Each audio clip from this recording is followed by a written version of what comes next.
In this video, we are going to make a Blueberry Elderflower Martini.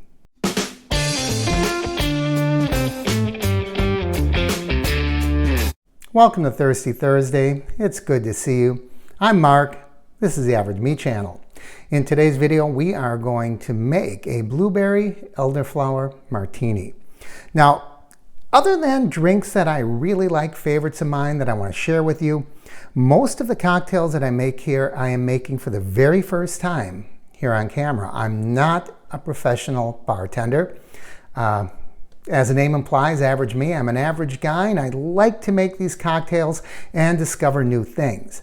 The reason I'm telling you this is just a few minutes earlier, I made this cocktail, but I made it for a reason that will become clear very shortly. So this is an unusual martini. Let's look at the ingredients. It's going to use fresh blueberries.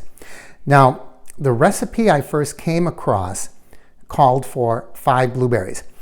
These are wild blueberries, so they're much, much smaller than your typical store-bought blueberries.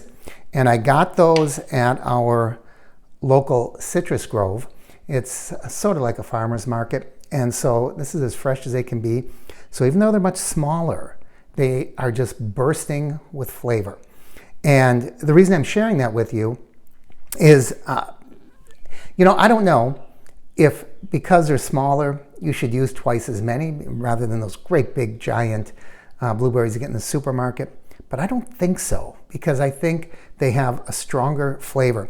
So rather than 5 of them, I'm going with 8. So we're kind of meeting in the middle. The next thing we are going to use is the juice from 1/2 of a lime. Then we are going to use gin. Now, I am choosing my Empress 1908 gin. Well, what do you notice about this? You notice that this gin is blue in color.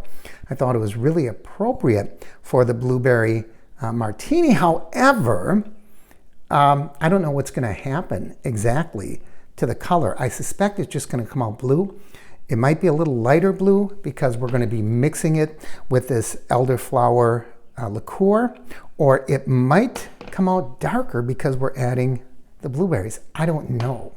And that's why I made one cocktail ahead of time just using clear gin, and then we'll compare them both for taste and for color and look.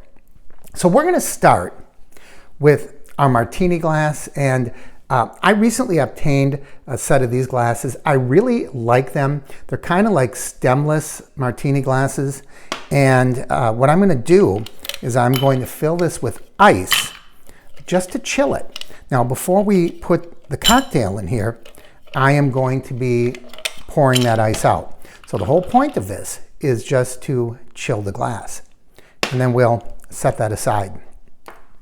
Next up, we are going to mix our ingredients. So the first thing I'm going to do is take our blueberries. Again, if you have store-bought, I go with about 5. I have 8 of the smaller wild blueberries. And then I'm going to put 1.5 ounces of my gin. And in this case, I'm using the Empress 1908. Oh, and I don't have my measuring device. I know you think I do this on purpose. And here it is.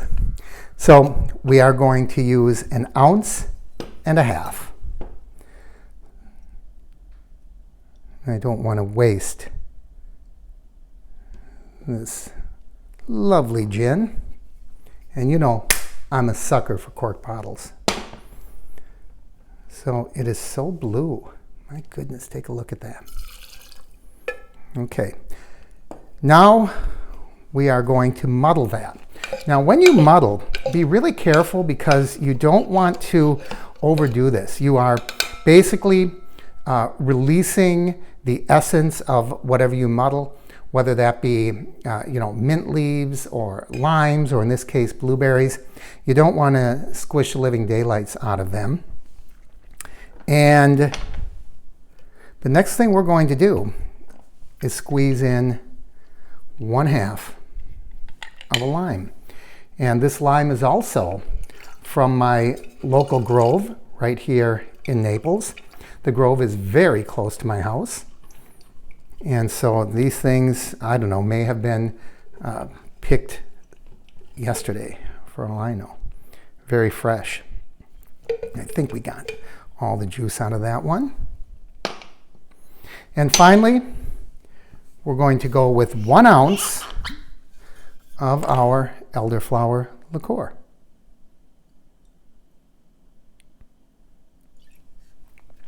And there you go.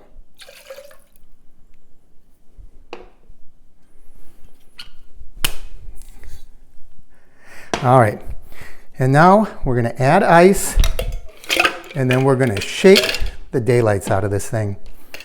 I always say I shake it much longer than you realize, at least 20, 30 seconds. I have a rule of thumb. I shake it until it gets so cold I can't hold on to it anymore.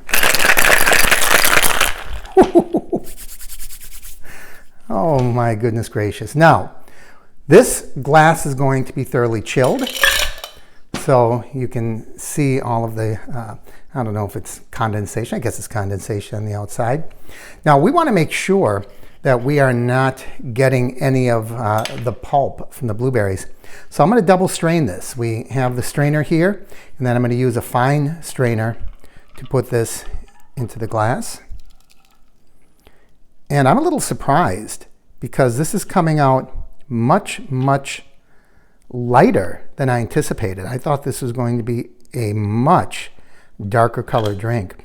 I do really like the color of this. I like the way that this is turning out.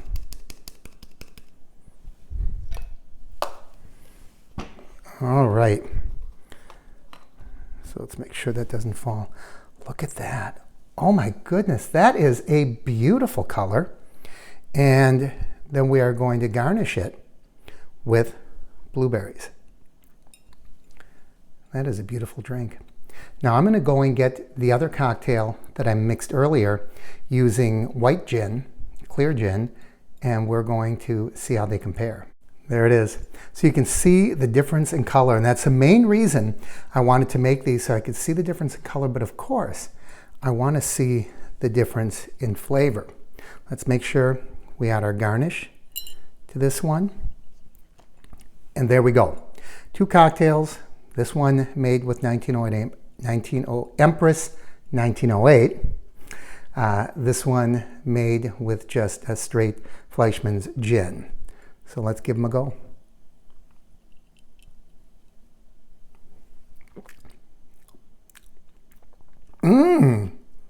Wow.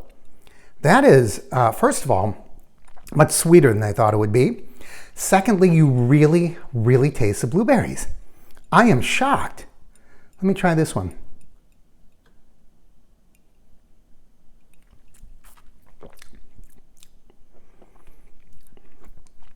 They're very similar. I think I prefer the Empress 1908. This gin probably costs 3 times more than the Fleischmann. When you have a top shelf liquor, you are going to taste the difference.